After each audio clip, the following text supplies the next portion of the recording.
You think nations are built on armies, on laws, on borders? Think again. The greatest empires were built on stories. And one story, written over 2,000 years ago, didn't just glorify a nation, it invented it. Meet the Aeneid, written by Virgil, commissioned by Emperor Augustus, and designed to forge the soul of Rome. This isn't poetry. This is nation building. This is propaganda as high art. And guess what? Every blockbuster, every fantasy saga, every origin story you've ever loved, they're still following its blueprint. Stick with us. This changes how you see every epic, ancient and modern. And if you're new here, welcome. Hit subscribe and tap the notification bell. You won't want to miss what comes next. According to the ancient Rota Virgilii, the Wheel of Virgil, there are 3 levels of storytelling: humble, middle, and elevated. And the Aeneid? It sits at the very top. Why? Because epic poetry isn't about small emotions. It's about destiny, about gods, about nations. Virgil didn't just write a poem. He wrote Rome's origin myth, its mission statement, its soul, and he did it in dactylic hexameter, the rhythm of heroes, of gods, of empires. Let us know in the comments. Have you ever read the Aeneid? Drop a thumbs up if you're discovering it for the first time. Picture this. Troy has fallen. Its greatest hero, Aeneas, escapes the flames, not to save himself, but to fulfill a prophecy, to found Rome. His journey? Not just across seas, but through loss, through grief, through divine wrath, and through one core value, Pietas. Not piety as we think of it, but devotion to the gods, to his father, to his son, to his future people. This was the Roman ideal, and Virgil made Aeneas its living symbol. But here's the twist.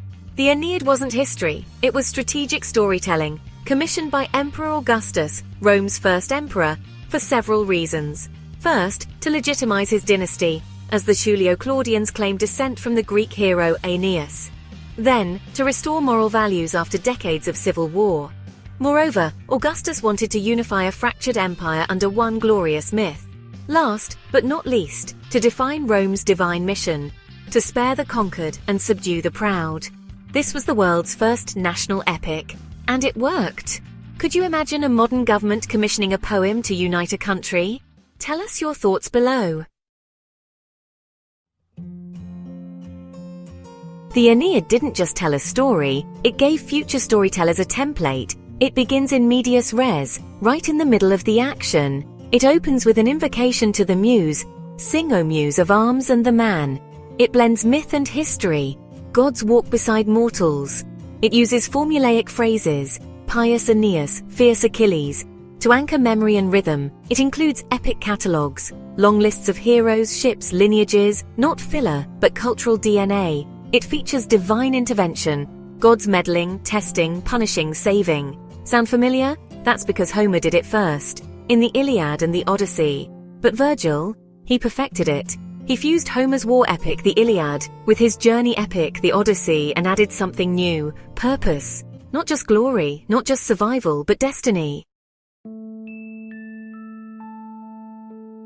In ancient Rome, poets weren't entertainers. They were vates, prophets, seers, guides. Virgil, he was called the greatest poet of Rome. His words didn't just describe the world, they shaped it. And centuries later, Dante called him my master and my author, and made him the guide through hell and purgatory in the Divine Comedy. Why? Because Virgil's voice, elevated, wise, eternal, was the voice of civilization itself. You think this is ancient history? Look around. Your favorite fantasy saga? A hero leaves home, suffers loss, fulfills destiny, founds a new order. Your favorite origin story? A chosen one carries the weight of a people on their shoulders. Even your favorite nation's founding myth probably echoes Aeneas. The Aeneid didn't just glorify Rome. It gave the world a formula for greatness, a formula for identity, a formula for empire. And it's still running. In your books, your screens, your dreams.